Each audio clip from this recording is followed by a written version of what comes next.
Hello everyone, welcome to Micah's coding class. Today we're going to learn how to create a quick response code commonly known as QR code with HTML, CSS and JavaScript. So you can see it says it has a button that says scan me. If we click on the button scan me, it creates a phone number randomly and first name and last name randomly. So without any further ado, let's kick into it. I have the numbers and names in my notepad. You can just make it random, and I also have the barcode picture. So without any further ado, let's kick into it. So I'll open a new file, save it as index.html. So we're going to say QR code by Micah. So if we save that, go back to where we saved that, open it, and you see QR code by Micah. So first things we're going to do is centralize everything. So we're going to say H1, and then we're going to say quick response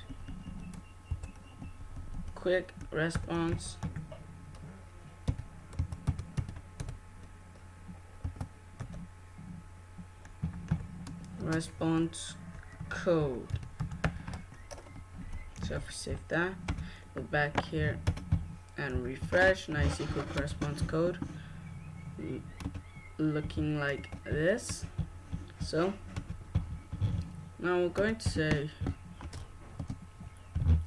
so we're going to put the image download.png, and then we're going to give it, so if we save that, go back here and refresh. Now it's looking perfect. We're going to give this a break. So we're going to say button and giving it an ID of scan me. So we're going to say scan me. So if we save that, move back here and refresh, now I see a button called scan me. So we're almost done with the HTML part. So the last two things we need to create are the spans. We're going to say span and get an ID of phone number as in PN. So we're going to say phone number, and then we're going to put another span in here and give it an ID of number. So if we save that and refresh, now you see something called phone number, but it's not arranged. So we're going to put a break right here, and over here we're going to put another break. So we're going to say span ID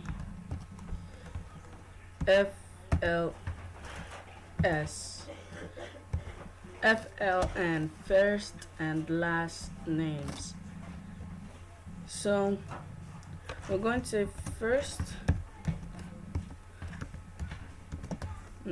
and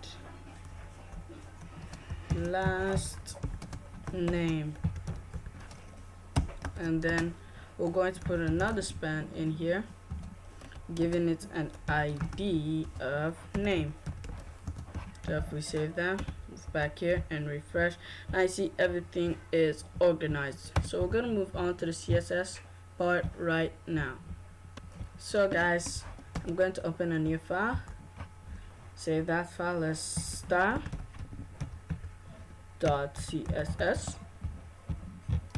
So now if we go back to our HTML and link this to our style sheet, so we're going to say body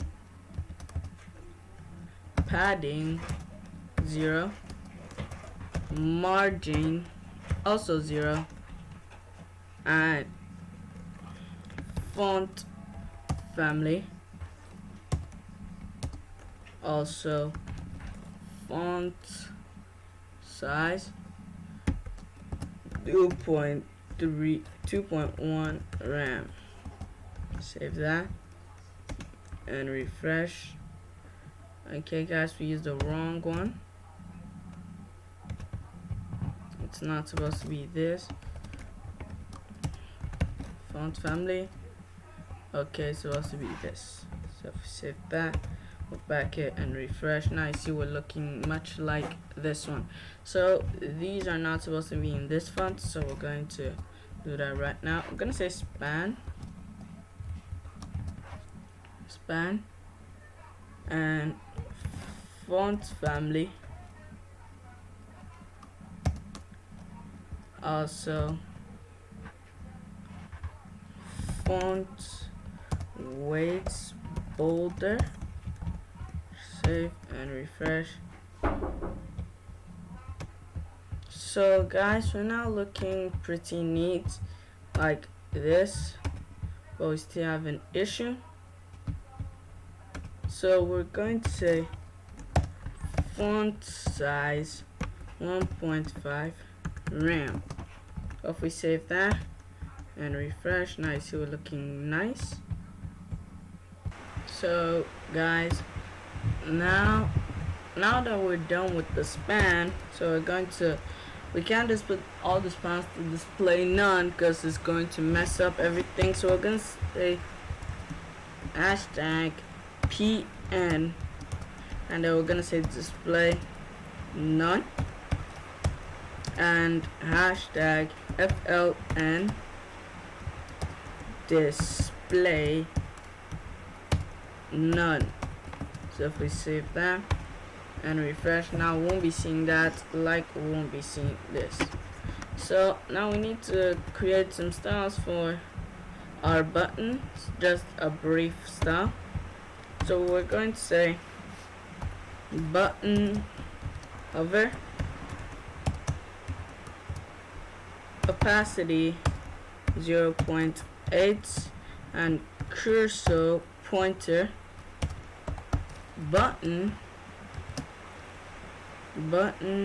active transform scale 0.90 and cursor progress.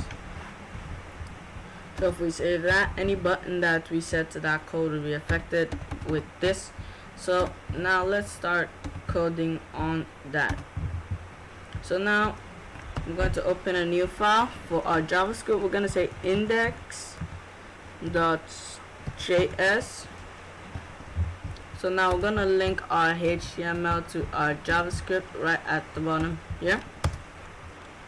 We're going to say script source index.js. So if we save that, move back here, and we're going to say let's name one, because we can't leave it as name, because if we're using it, it's going to give us a lot of problems. And say document dot get element by ID equal to name, and let's number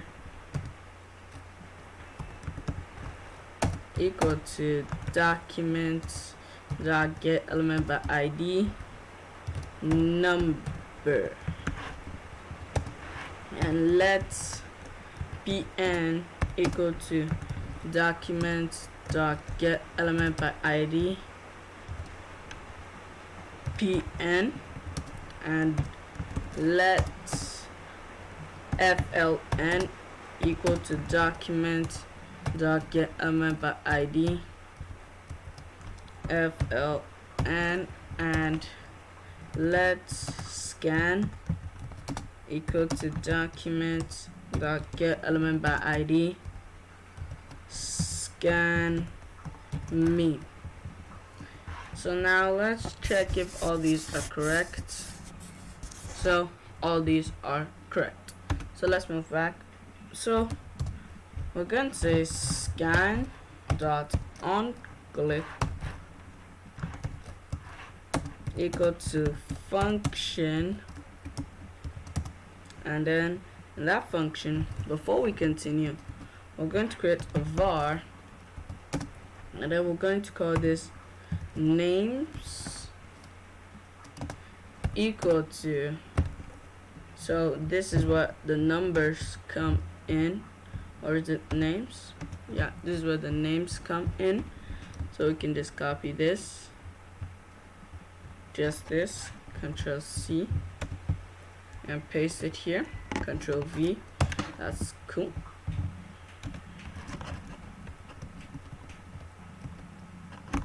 Okay, so we're going to say scan the on click, and then we're going to say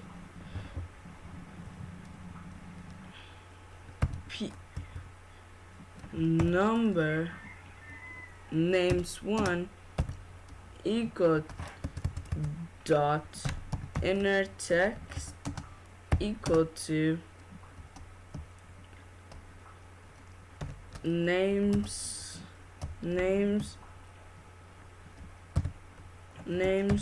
math dot floor math dot random multiply names dot length. So if we save this, move back here and refresh, it's working, but we can't see it because we set pn to display none and number, and because set fln to display none and name is inside fln, so it's going to be set to display none. So we're going to say fln dot style dot display equal to block. So if we save that, move back here and refresh, if we click, now you see it gives us a random name, refresh, click, refresh, click. Okay, it gives us a random name every time we click on it. So let's move back, and we're going to create one more variable. We're going to say var numbers with an s. Make sure you specify that because we've already given one numbers without an s. So we're going to say this is what the numbers, phone numbers here come in. So we can just copy this. You can make up your own phone numbers, but this is the one I just picked. So you can do yours.